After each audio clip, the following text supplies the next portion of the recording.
In a small town nestled in the heart of America, where everyone knew each other by name and life moved at a slow, predictable pace, Judge Marcus Holloway was a man everyone respected.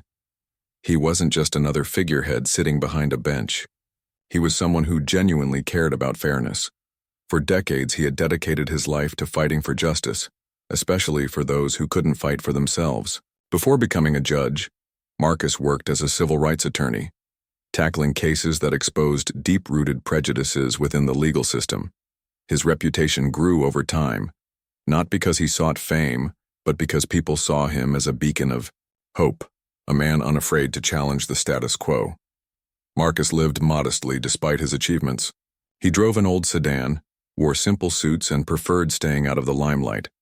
But none of that mattered when it came to how others perceived him. To some, particularly those uncomfortable with change or progress, Marcus represented everything they disliked: a strong black leader challenging outdated norms. And so, while many admired him, there were also whispers among certain groups, whispers tinged with resentment and bias.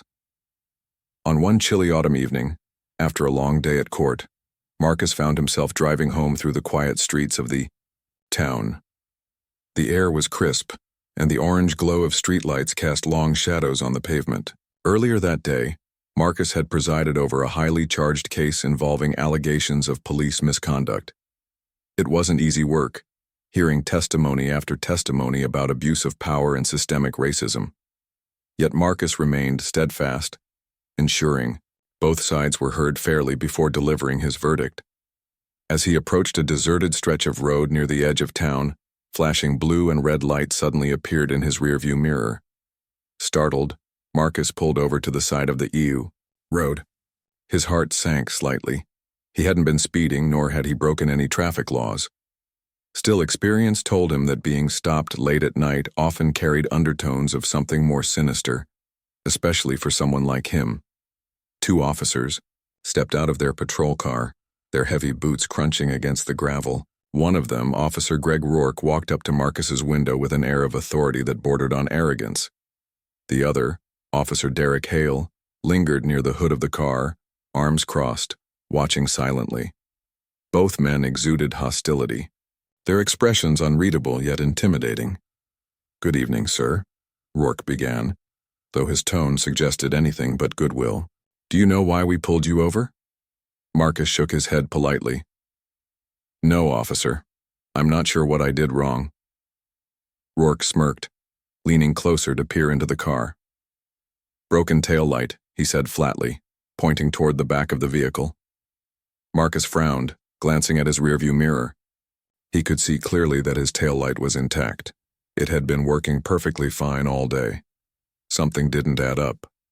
Before Marcus could respond, Rourke asked for his license and registration.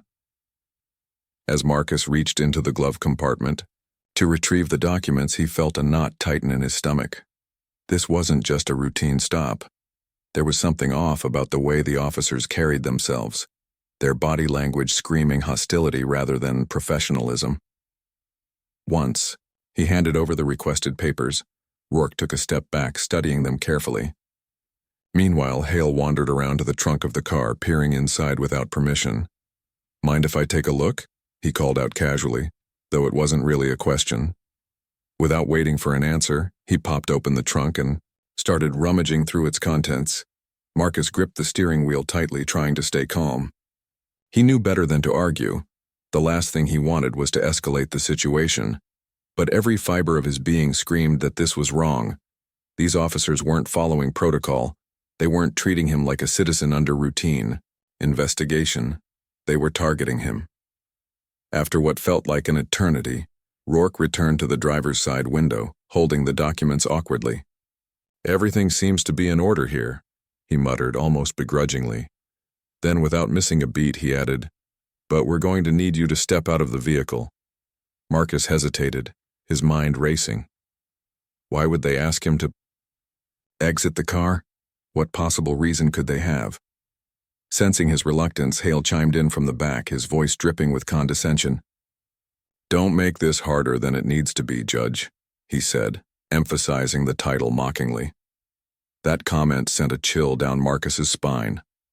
How did they know who he was?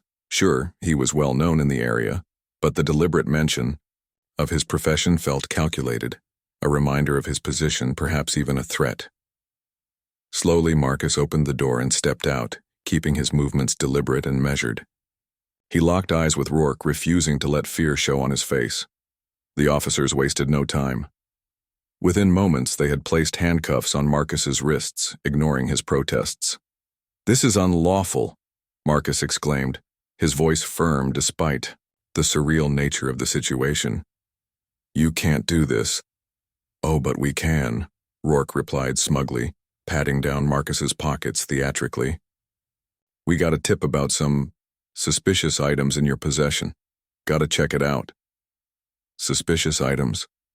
Marcus's mind reeled. What were they talking about?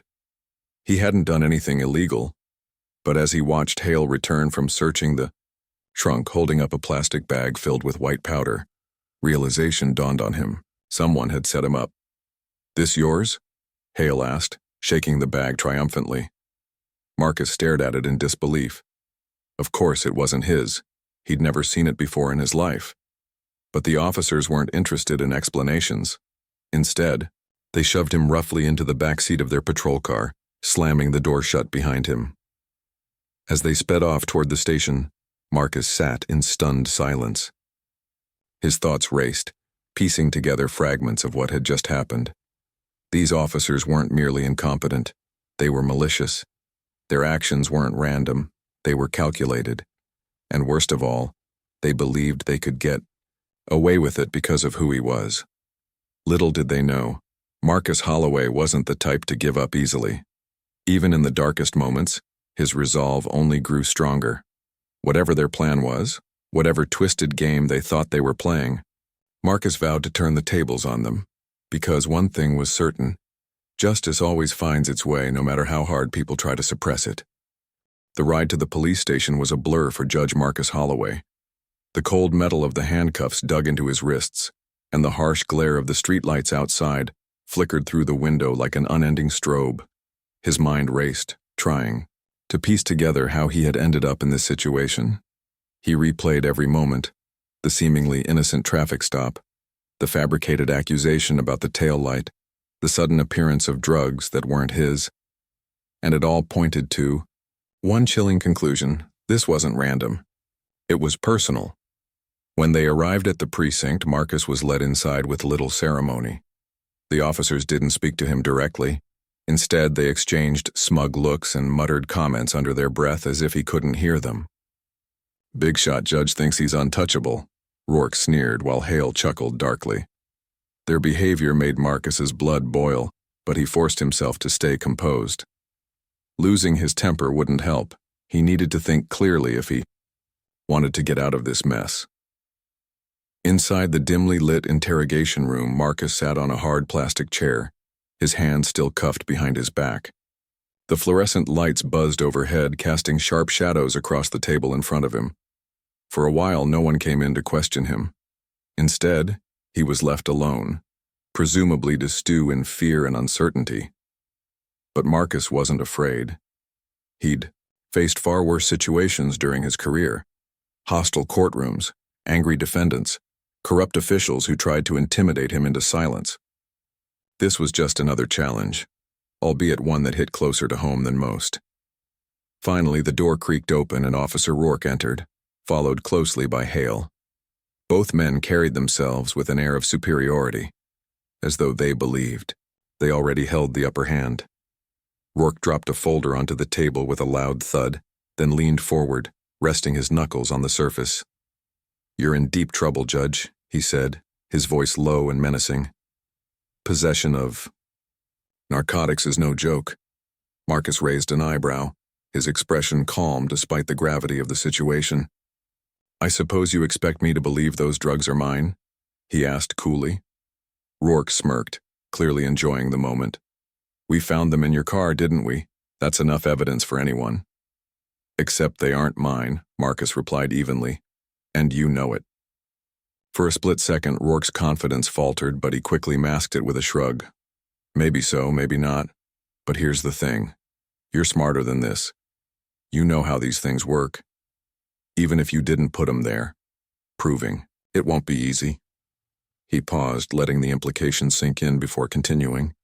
But hey, accidents happen. Sometimes evidence gets lost or witnesses change their stories, especially when someone important steps in to make sure justice is served. It was subtle blackmail, veiled beneath layers of innuendo, but Marcus understood perfectly. These men weren't interested in the truth.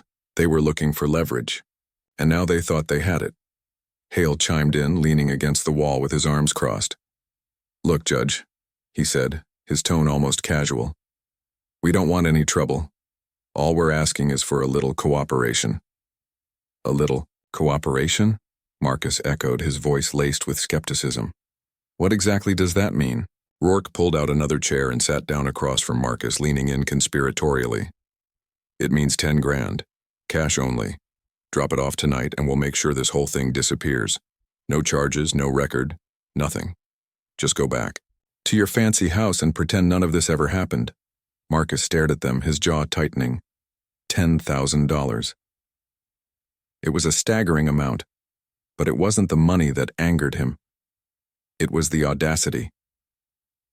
These men thought they could extort him, a sitting judge, without consequences. They thought they could exploit his position, assuming he would cave under pressure to protect his reputation. What they failed to realize was that Marcus wasn't afraid of scandal. In fact, he welcomed the opportunity to expose corruption wherever it hid. Still, Marcus knew better than to show his cards too soon.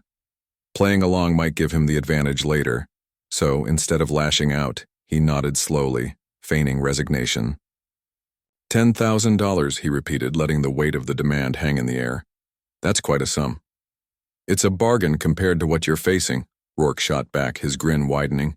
"Trust me, Judge, you don't want to see what happens if this goes public. Your career? Ruined. Your name? Dragged through the mud.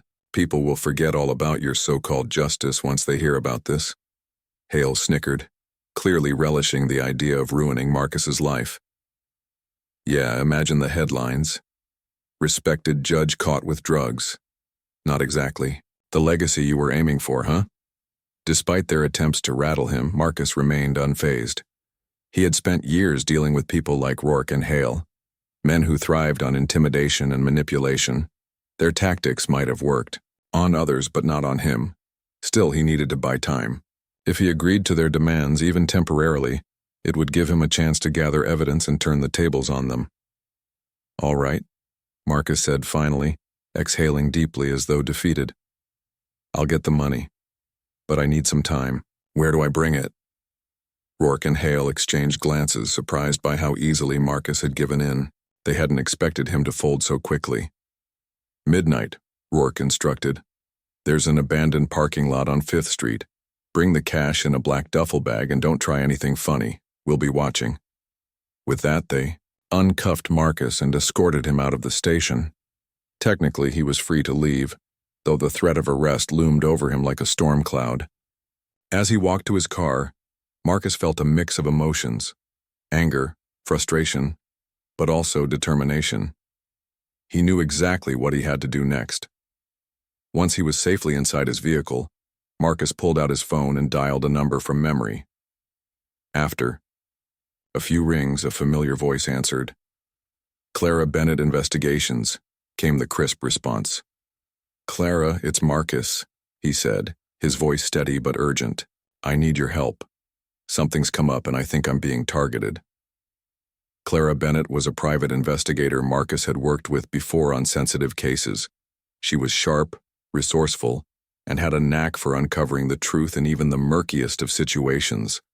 When Marcus explained what had happened, the fake drugs, the extortion attempt, the midnight deadline, she listened intently without interrupting. "This smells bad, Marcus," Clara said when he finished. "Real bad. These guys are playing dirty and they clearly underestimated you. But if we play our cards right, we can catch them in the act." "That's exactly what I was thinking," Marcus replied. "I need you to set up surveillance, cameras, audio recording devices, whatever it takes. I'll wear a wire if necessary. We can't let them get away with this." Clara agreed, promising to meet him later that evening to prepare everything. Over the next few hours, Marcus worked tirelessly, gathering materials and planning every detail. He filled a briefcase with stacks of paper wrapped to resemble cash, ensuring it looked convincing enough to fool Rourke and Hale from a distance. Meanwhile, Clara installed hidden cameras in strategic locations around the parking lot where the exchange was supposed to take place. She also equipped Marcus with a discreet microphone and earpiece, allowing her team to monitor the situation remotely. As midnight approached, Marcus felt a strange mix of nerves and excitement. He knew the coming hours would be critical, not just for his own sake, but for the countless others who had likely fallen victim to Rourke and Hale's schemes. If he succeeded, he could expose their corruption and hold them accountable for their actions. If he failed, well, failure wasn't an option. Driving toward the designated meeting spot, Marcus took a deep breath, steeling himself for what lay ahead. The road ahead was dark, both literally and figuratively, but he refused to let fear dictate his actions. Justice wasn't something that could be bought or sold. It was something earned through courage, perseverance, and unwavering integrity. And Marcus intended to prove that no matter what it took. The clock struck 11:30 as Judge Marcus Holloway parked his car a few blocks away from the abandoned parking lot on 5th Street. The area was eerily quiet, with only the faint hum of distant traffic breaking the stillness of the night. He sat in the driver's seat for a moment, gripping the steering wheel tightly, mentally rehearsing every step of the plan. This wasn't just about saving himself. It was about exposing two corrupt officers who had abused their power and likely harmed countless others before him. Clara Bennett's voice crackled softly in his earpiece. "Marcus, you're good to go," she said. "We've got eyes on the location. Remember, stay calm, stick to the script, and let us handle the rest." Marcus nodded, even though Clara couldn't see him. "Understood," he replied quietly. Taking one last deep breath, he stepped out of the car, clutching the briefcase filled with fake cash. The weight of it felt symbolic, not just of the money these men thought they could extort, but of the justice they would soon face. As he approached the parking lot, the cold night air bit at his skin. The space was desolate, surrounded by crumbling brick walls and flickering streetlights that cast long, distorted shadows. It was the kind of place where no one would think to look if something went wrong, which, Marcus realized grimly, was probably why Rourke and Hale had chosen it. But tonight, their choice of venue would work against them. Clara's team had already positioned hidden cameras and microphones throughout the area, ensuring every word and action would be captured. Rourke and Hale were waiting near the center of the lot, leaning casually against their patrol car as if they owned the place. Their postures radiated arrogance, and the smug expressions on their faces suggested they believed they had already won.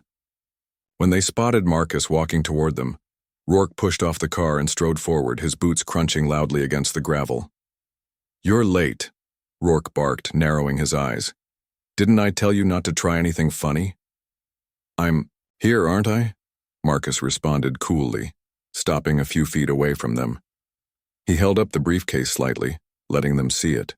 "And I brought exactly what you asked for." Hale smirked, stepping closer to inspect the case. "Open it," he demanded, holding out his hand expectantly.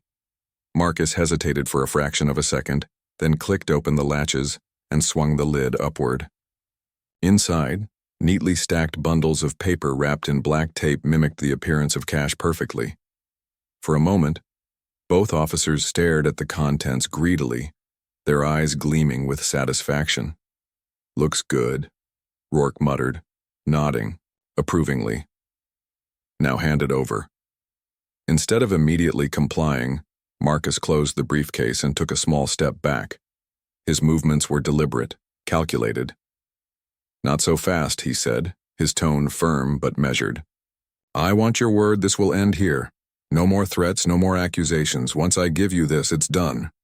Rourke laughed harshly, shaking his head. "You're in no position to make demands, Judge. Just hand it over or we'll take it and you back to the station." Despite the thinly veiled threat, Marcus didn't flinch. Instead, he locked eyes with Rourke, his expression unwavering. "If you think I'm afraid of you, you're mistaken. You've underestimated me. From the start." And that's going to cost you.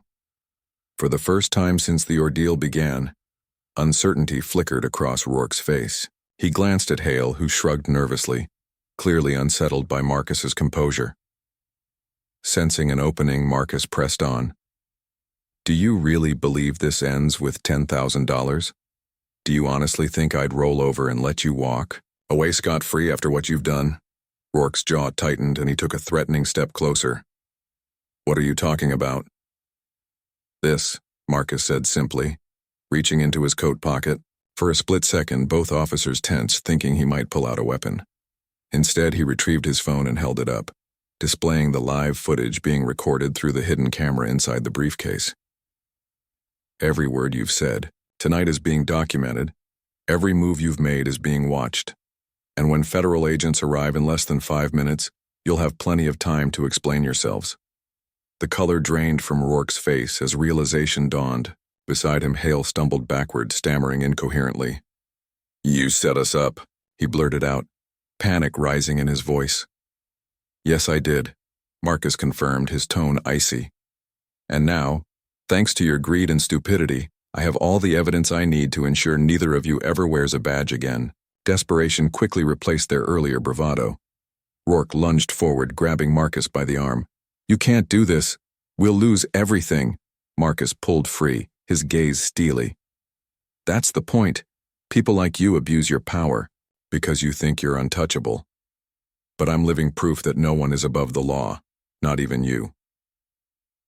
At that moment, the distant sound of sirens pierced the night air, growing louder with each passing second. Rourke and Hale exchanged panicked glances, their bravado crumbling completely. Hale dropped to his knees, hands raised in surrender. Please, Judge, don't let them arrest us. We'll confess to everything. We'll name everyone involved. Just don't send us to prison. Rourke, however, refused to give up without a fight. He reached for his belt, presumably for his gun, but Marcus anticipated the move. Don't even think about it, he warned sharply. You're outnumbered and outmatched. Give up while you still can. Behind them, the flashing lights of multiple police cars illuminated the parking lot as federal agents swarmed the scene. Clara's voice came through the earpiece once more. Backup's here, Marcus. You're safe. Relief washed over Marcus as he stepped aside, allowing the agents to apprehend Rourke and Hale. The officers struggled briefly but ultimately surrendered, their faces masks of defeat. As handcuffs clicked around their wrists, Marcus stood watching, his heart pounding with a mixture of triumph and exhaustion. One of the lead agents approached him, extending a hand. Judge Holloway, thank you for your cooperation. You've done an incredible service tonight. Marcus shook the agent's hand firmly, his expression softening slightly. Thank you for believing me. These men represent everything wrong with our system. They prey on fear and exploit weaknesses. Tonight, we took a stand against that. As the agents led Rourke and Hale away, Marcus turned to leave, feeling the weight of the evening begin to lift. But he knew this wasn't the end. It was only the beginning. The evidence gathered tonight would serve as the foundation for a broader investigation into corruption within the department. Names would be named, secrets exposed, and reforms implemented. Justice would prevail, not just for him, but for everyone who had suffered under the oppressive weight of systemic injustice.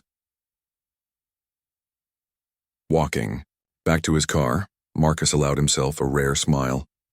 He had faced down evil and emerged victorious, not through brute force but through strategy, resilience, and an unshakable belief in fairness. The road ahead would undoubtedly be challenging, but Marcus was ready. After all, standing up to oppression was what he had dedicated his life to doing, and tonight he had proven that even in the darkest moments light could shine through. The arrest of officers Greg Rourke and Derek Hale marked the beginning of a whirlwind that swept through the small Midwestern town like a storm. News of their corruption spread rapidly, not just locally but across the nation. The story was too compelling to ignore. A respected judge, framed by rogue officers in an extortion scheme, had turned the tables on them using nothing but his wits, courage, and a carefully orchestrated plan. It was the kind of David and Goliath tale that captured imaginations and sparked conversations about accountability, justice, and systemic reform. As federal agents hauled Rourke and Hale away from the parking lot that fateful night, Judge Marcus Holloway stood quietly, watching the scene unfold. Despite the chaos around him, he felt a strange sense of calm, a quiet satisfaction that came from knowing he had done the right thing. But this wasn't just about personal vindication. It was about sending a message. These officers had abused their power for years, targeting vulnerable individuals and exploiting the system without consequence. Now they were finally being held accountable. Over the next few days, details of the sting operation emerged, thanks in large part to Clara Bennett's meticulous documentation. Hidden cameras had captured every word exchanged between Marcus and the officers, while audio recordings provided undeniable evidence of their guilt. Federal investigators pored over the footage, analyzing not only what Rourke and Hale said but also their body language, how they smirked when discussing the extortion, how they gloated about ruining Marcus's reputation, and how panic set in when they realized they'd been caught. Clara played a pivotal role in ensuring the investigation moved swiftly. She worked closely with federal agents, providing additional context and insights into the broader patterns of misconduct within the police department. Her expertise allowed the team to connect the dots between Rourke and Hale's actions and other unresolved cases where similar tactics had likely been used. Victims began coming forward, emboldened by Marcus's bravery and eager to share their stories. Some recounted being stopped under false pretenses, others spoke of planted evidence or coerced payments, and all described feeling powerless against the officer's authority. For Marcus, hearing these accounts was both heartbreaking and infuriating. He knew firsthand how terrifying it could be to face such blatant abuse of power. What made it worse was realizing how many people had suffered in silence, too afraid to speak up for fear of retaliation. That realization fueled his determination to see this case through to the end, not just for himself but for everyone who had been wronged. Meanwhile, Rourke and Hale found themselves at the center of a media firestorm. Their mugshots appeared on news outlets nationwide, accompanied by headlines like "Corrupt Cops Brought Down by Judge They Tried to Extort" and "Justice Prevails, Rogue Officers Face Charges." Public outrage grew as more details surfaced, painting a damning picture of two men who had weaponized their badges to intimidate, exploit, and destroy lives. Calls for accountability echoed from all corners, with activists, politicians, and ordinary citizens demanding sweeping reforms to prevent such abuses in the future. Back in custody, Rourke and Hale struggled to cope with the magnitude of their downfall. Initially defiant during interrogations, they quickly crumbled under pressure, especially after learning that their testimony could mitigate their sentences. In exchange for leniency, they agreed to cooperate fully, naming names and detailing the inner workings of the corrupt network they were part of. Their revelations shocked even seasoned investigators, exposing a web of bribery, cover-ups, and collusion that extended far beyond the two officers. One particularly damning confession involved a high-ranking official within the police department who allegedly sanctioned illegal activities in exchange for kickbacks. According to Rourke and Hale, this individual acted as a shield, protecting corrupt officers from scrutiny while turning a blind eye to their misdeeds. When confronted with the allegations, the official denied any wrongdoing, but mounting evidence, including financial records and witness statements, made it increasingly difficult for them to escape responsibility. As the investigation expanded, Marcus became a key figure in advocating for change. He testified before legislative committees, sharing his experience and urging lawmakers to implement stricter oversight measures for law enforcement agencies. His testimony resonated deeply, earning praise from advocates and critics alike. "We cannot allow fear to dictate our actions," Marcus declared during one emotional session. "When those sworn to protect us betray that trust, we must confront the issue head-on, no matter how uncomfortable it may be." His words struck a chord, inspiring grassroots movements and policy changes at both local and national levels. Communities rallied together, organizing protests and town hall meetings to demand transparency and accountability. Lawmakers introduced Bills aimed at strengthening ethics training, increasing independent oversight, and establishing clear consequences for misconduct. While progress was slow, the momentum generated by Marcus's case ensured that these efforts remained a priority. Amidst the whirlwind of activity, Marcus continued to preside over his courtroom with the same fairness and integrity that defined his career. Yet he couldn't help but reflect on the events that had unfolded. There were moments when doubt crept in, moments when he wondered if standing up to Rourke and Hale had been worth the risk. After all, the ordeal had taken a toll on him emotionally and physically. Sleepless nights and lingering anxiety reminded him of the price he had paid for justice.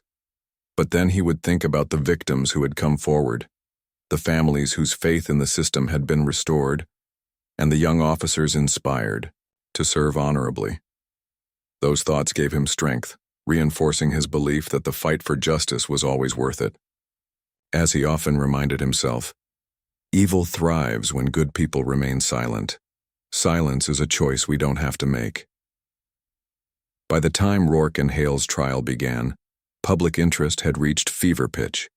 Courtrooms overflowed with spectators, journalists jockeyed for prime seating, and social media buzzed with real-time updates. Prosecutors presented a mountain of evidence, including video footage, audio recordings, and testimonies from victims and co-conspirators. Defense attorneys argued that their clients had been coerced into confessing and claimed the evidence was circumstantial, but the jury remained unconvinced. After weeks of deliberation, the verdict came down: guilty on all counts. Rourke and Hale were sentenced to lengthy prison terms, effectively ending their careers in law enforcement. The judge overseeing the case, an old colleague of Marcus's, spared no harsh words in his sentencing statement. "You betrayed the very oath you swore to uphold," he said sternly. "Your actions tarnished the badge you wore and shattered the trust placed in you by the community. Justice demands accountability, and today justice prevails." The courtroom erupted in applause as the gavel struck, signaling the end of the trial.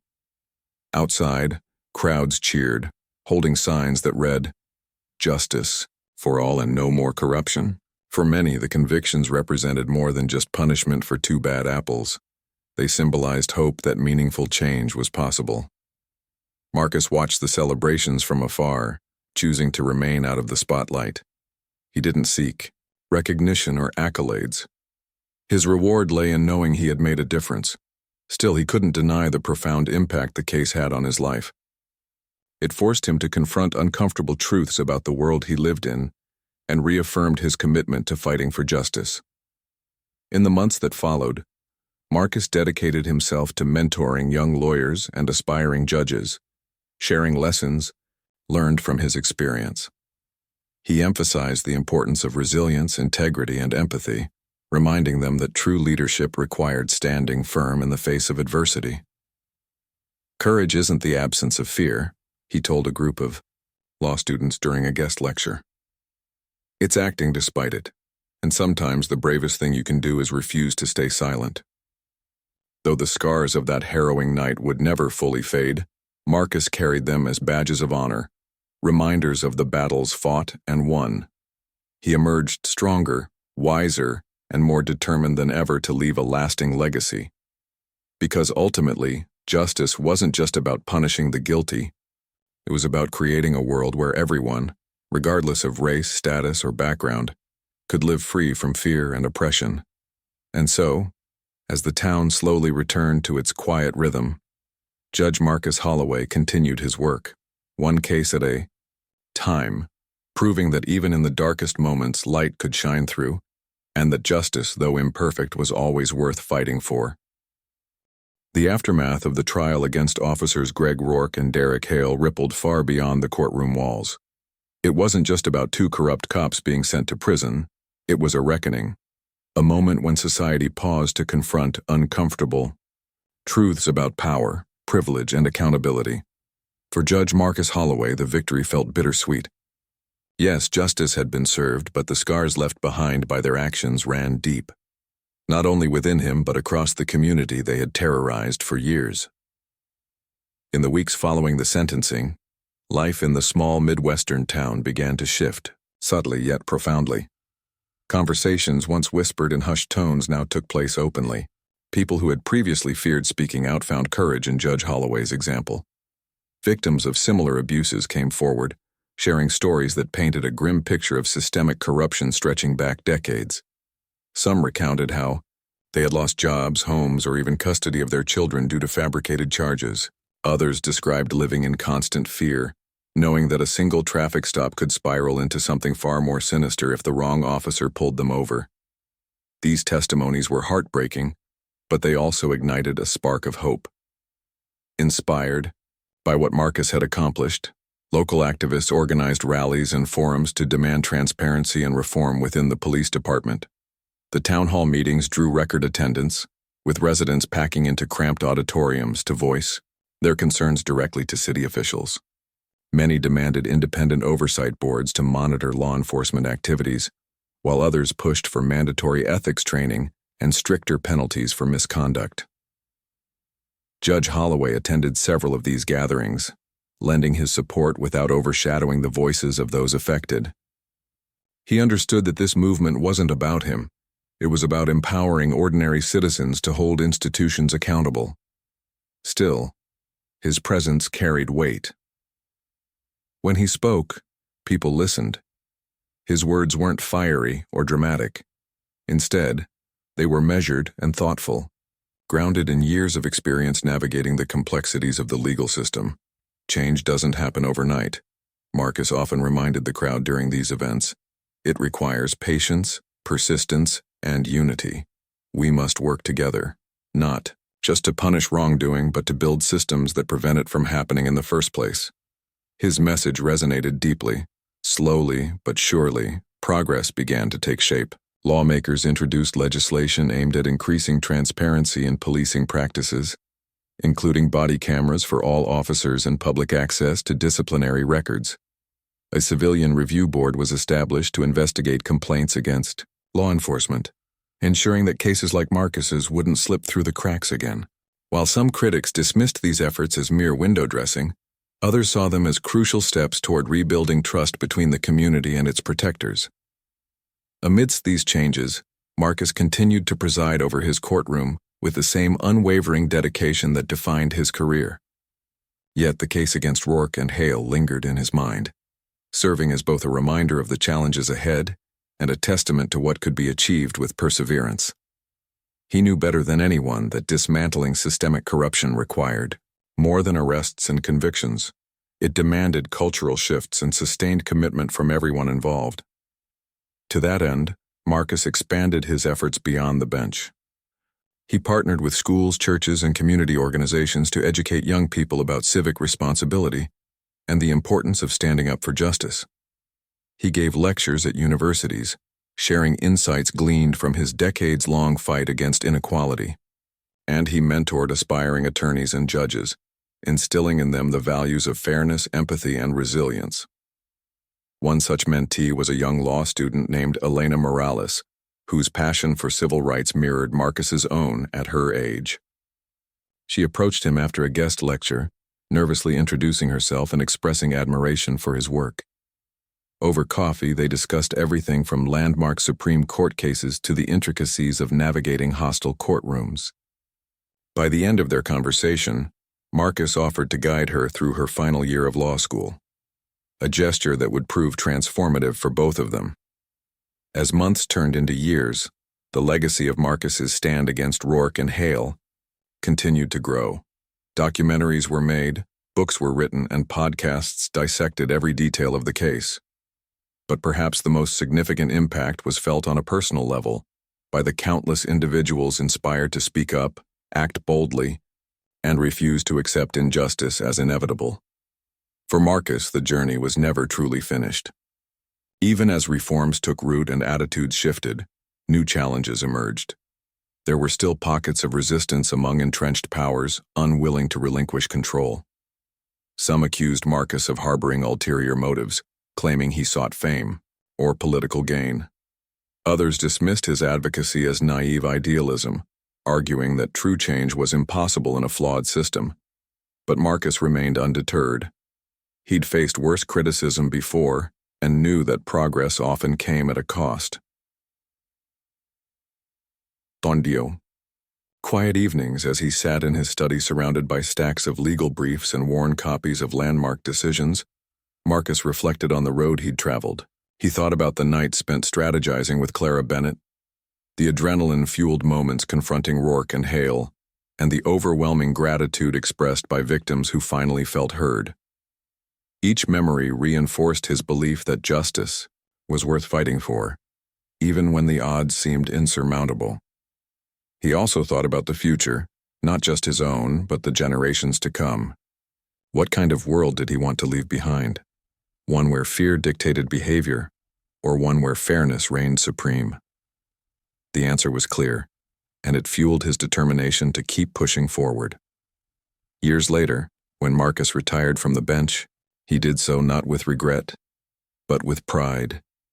His career had been marked by triumphs and setbacks alike, but through it all, he had stayed true to his principles.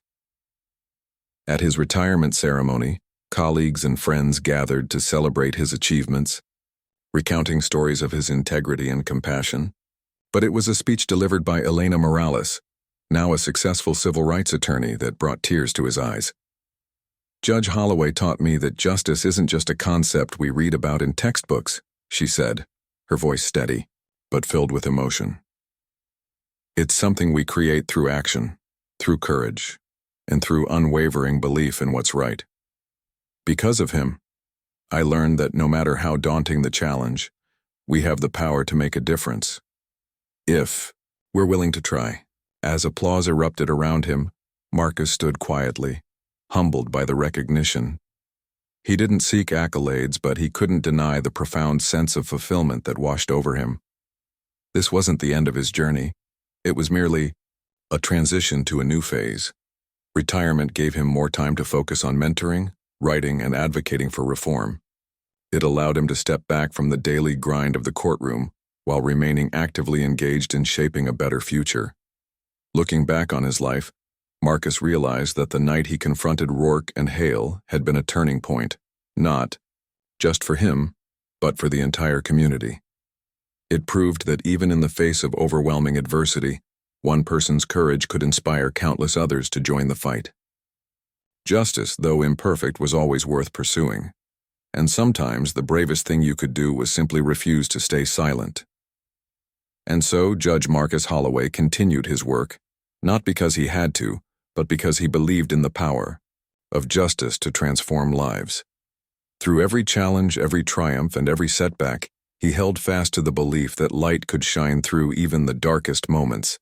After all, justice wasn't just an outcome, it was a process, a journey, and a promise. And Marcus intended to see that promise fulfilled one step at a time.